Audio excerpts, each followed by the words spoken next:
Hello, everyone, and welcome to another edition of 5 Facts. Today, we're here to talk about the 2013 movie Under the Skin. This is a Jonathan Glazer made, Scarlett Johansson acted, very strange indie horror flick. Actually, I'm not sure if A24 is considered indie anymore. They've had some Oscar stuff. But still, this is a very odd movie, and we're just going to dive right into the facts. Also, I'm going to put a few explanations at the end for what this movie actually is about, if that's what you're curious about. So stay for the end after the 5 facts if you want to know a little bit more. Fact number 1. The men lured into the van were not actors. They actually had Scarlett Johansson go around in this van and bring people in. It was very surprising to her that, considering she just had an Oscar nomination and various other things, that nobody really recognized her. This might have been because she's not quite as big in Scotland, but it's still fascinating that no one did. So you've got these men being lured into a van, and this beautiful woman is just hitting on them. And you can tell there's some apprehension. And originally I thought that was just good acting, but this is real guys thinking like, wow, I'm actually getting hit on by this woman. And it's funny because they just were able to get these authentic reactions from Scottish people, which, turn on subtitles for this movie, authentic Scottish people are a little hard to understand for speaking the same language as me. I'm sorry, it's just the way it is. It's an awesome accent, but man, sometimes I have a little bit of trouble with it. But yeah, she was able to get these guys in the van, hit on them, and take them back, and then they were told what was actually going on with the film. So a lot of these guys ended up volunteering after the fact. One of them actually talked about how he was going through a divorce and how he'd been single and he thought that, oh, this is too good to be true. And, well, it definitely turned out to be too good to be true. So I really like whenever you can get authentic reactions for this movie. And this movie has a lot of that. A lot of sort of hidden cameras, a lot of whenever she falls on her face and everything, those are authentic people trying to help her up. So this movie uses a lot of that to show how people actually act in a situation, and I thought that was absolutely fascinating. Fact number 2, let's talk about the void scenes. The void scenes were very interesting to me because visually they were probably the most beautiful part of the movie, and you've got a contrast because at the very beginning of the movie it's a giant white room, and later on whenever she's actually hunting these people, it's a black room. We're not 100% sure if this is a literal place inside that house, a pocket dimension, anything like that, but the way they accomplished this effect was to actually have glass floors painted black, so you've got that sheen, that perfection. You've got the Baroque lighting just kind of on her, on the other person. And with the way they actually fell into the pools was very interesting because they didn't want the water rising above and splashing around, so they had to counter the Archimedes effect by making a system that would actually pump out water based on how much displacement was actually happening. And it looked fantastic. They really did a good job with these void scenes. It was one of the most striking things I'd seen in a movie for a while. And it's another one of those strange things where it's you have Scarlett Johansson looking absolutely gorgeous, but it's still so eerie that it's not actually all that sexy. And I love that they were able to get her to go so far. And even though it's objectification in a lot of ways, it's also not, because they are just making you feel antsy and weird and just not quite into it. Another thing about these rooms, it's kind of interesting because you're trying to figure out if this is something where they're processing the meat for food. If you actually read the book, it's definitely for human meat being a delicacy. But in this one, it's sort of insinuated that they're going after the skin. They might be going after the organic matter inside. But this is honestly some of the most haunting stuff that happens in this entire movie. The way that people are completely just taken and digested and everything. And it's bizarre and beautiful and unsettling in a very wonderful way. This is a slow burn movie, though, so it's not everyone's cup of tea. Fact number 3. The skin from these men in the scene we were just talking about was inspired by the bog men.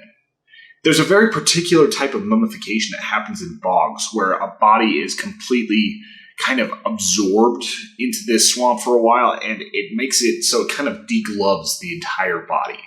And it's really disturbing because the face, the skin, everything is perfectly preserved, but it's disconnected from the bones, from the organs, from everything else. And you can just kind of completely take it off. There are a lot of pictures of bogmen where it's this is the torso of somebody, this is the face, and it's just they're completely removed from their skeleton. And that's what this looks like. There's a lot of awful scenes where this happens to some of the people that she traps, and it's great effects. Like, perfect effects for this particular sequence. Like, it seemed like it kind of accelerated a little bit fast, but the way they did it, I had no problems with it, and I think that if you watch this, you're going to feel that same sense of unease that I ended up getting. Fact number 4. The book does clarify the mission of the aliens. There's enough differences between the book and the movie that some people discount it and say it's not quite the same story, the alien motivations are different, they're going after the skin to blend in. I don't quite buy that. Like, when in the book, you've got characters that are looking for basically vodicin, which is, it sounds honestly close to venison, which is a type of deer meat. But this is a human meat situation where it's considered a delicacy on their planet. And it's pretty interesting because they just get like the ground beef out of the humans. It's all the fleshy bits and all the bone and everything. And they process it. So that is kind of what the book was about. And in the end, she ends up feeling for the humans because she sees the way they are. And I think that there are a lot of themes that are similar. This one was a little bit more focused on the sexualization versus the predation. But I think that both of these, the book and the movie, do a great job in what they're trying to say. The book itself carries themes about factory farming, whereas the movie is more about sexual objectification, about loneliness, about a lot of other things that kind of come up over and over again. And both of them do a very good job with the themes that they're dealing with. Fact number 5, popcorn facts. This might be a heavy one because there are a lot of really interesting little facts that didn't quite get the whole 5 facts treatment, but we're going to get to them. The disfigured man was actually played by a man named Adam Pearson, who has a neurological disorder. And I have to read this one because it's a little bit longer. It's called neurofibromatosis. And this made him very, very unique in appearance. And it wasn't makeup. This is actually what he looks like. Essentially, it's just non-tumorous growths all over the body that make him look a little bit different. The thing that's interesting about him is that he actually has a twin brother, an identical twin brother, so you can see what he would look like without the condition. And most of the time, this condition is hereditary. In this one particular instance, it is not. And I just found that kind of interesting. He also did a lot of press after this. He used this to forward a bunch of different organizations that were about people with disfigurements. And all in all, I think he did a great job with the acting, especially considering he'd never really acted that much before. Despite having full frontal nudity, this movie did not really get much hype from it. And I think it's because the scene where you see Scarlett Johansson entirely naked, she's inspecting her body in a way where she's got very little character, and it's more like just analyzing what she actually looks like. It's not like she's trying to be sexual. She's just looking at herself. And it's interesting with the way that she interacts with the man who tries to rescue her. We don't know if she's actually got all the human parts. It seemed like he was having a little bit of trouble whenever she tried to actually have sex with him. It's an interesting part of the movie, and I think that they handled it very well, despite not being able to make it very sexy.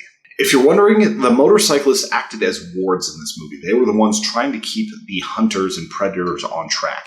At the beginning of the movie, we actually see an alien that has failed her mission and has to be reprocessed by Scarlett Johansson's character whenever she gets back to the ship. These motorcyclists are completely there to keep them on track. And because of how difficult it is to drive on these winter roads in Scotland, they ended up hiring a professional race car driver who would end up being able to do the stunt work and make this look really good. His name was Jeremy McWilliams, and he's definitely a great motorcyclist. I love the intensity of those scenes, even though they are short. It's kind of a good little release from how slow the rest of the movie is. And I'm not saying slow in a bad sense, I'm just saying you have to be patient to enjoy this movie. And I've seen enough high-paced movies, I've seen enough slow-paced that I actually really enjoyed what this movie was trying to say, and I just was along for the ride. After reading so much about this movie, there were a lot of people who were confused as to what it was actually about. And I think it's a little bit clearer than what people are putting it up to be. Like, literally, it's about an alien coming down, and as she learns more about the human race, she has to come to terms with the fact that she's being predatory towards them. She originally just sees them being rapists, being like sex-crazed addicts. And then she sees them interacting with love and seeing where she falls down, and they pick her up and make sure she's okay. And then she finds a guy that actually wants to kind of rescue her. He's being very kind to her. He's carrying her over puddles. He's being a good person to her. And before this point, she was sort of psychopathic. She was just completely without empathy, and she was just rolling through it as much as she could. And we don't see a lot of emotion out of her. Most of the emotion we get is actually fear. Before that fear, it was just a lot of the predatory behavior. And there comes a point when she realizes that she doesn't feel that love feeling that humans have towards one another, and that's why she ends up going into the forest, where she can be alone and isolated, where she's going to find that sort of solace and peace. Unfortunately, the motorcycle guys are coming after her, as is I think he was a logger, and then she's also being chased by the logger. And it's a strange set of circumstances where she ends up finding herself completely alone and isolated in this weird state between human and alien, where she's reflecting on the skin that she's wearing. And that's a big part of the reason why it's called Under the Skin. It's also like they're harvesting the meat that's under the skin and everything else, but it's a lot about her journey and her turning into something other than the alien that she was supposed to be. I don't know if she actually feels the emotions, because it looks like it's just skin, but like whenever you see the skin suit, there's also eyes interacting and so many other things. So I'm not sure if she shares like a neural link with this sort of skin, but it is interesting to think about like how deep this connection is and how she realizes that they're not just animals. This also seems to be a cycle, since we saw the girl at the very beginning who was one of the aliens being brought back by the motorcycle guys. Either, like, she wasn't dead yet, but she was definitely unable to move. We only see a tear from her as she's being processed and as they're kind of taking her clothes away. And this is a movie that I did not know what to think. I'd heard some things about it, but I really enjoyed this one. Like, it was a little slow. You could have messed with the pacing a touch, but I really loved what it had to say, what it was trying to go for, and how it was acted, especially whenever you realize that it's mostly just Scarlett Johansson doing her thing, a bunch of random people from the streets, and a few other small characters.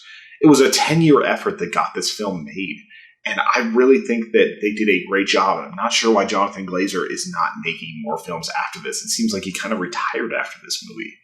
But either way, this is a really interesting one for sort of the new wave horror, where it's not just about the scares, but it's about the story. And I think that you guys would do well to check it out. So please let me know what you think in the comments, what you thought whenever you first saw it. Also, please hit that bell if you want to get notifications for when we post new stuff. This channel lives and breathes off of your guys' likes, comments, and patrons. People who want to become patrons, go to patreon.com/humanechoes. We're putting out pins. We're putting out a lot of really cool bonus things for people who sign up. Thank you again, and I hope you guys have an excellent week. Put some movies you want me to do in 5 Facts in the comments, and they might make it on here. I will talk to you guys soon with more 5 Facts, more original versus remake, and more all sorts of other stuff. Bye!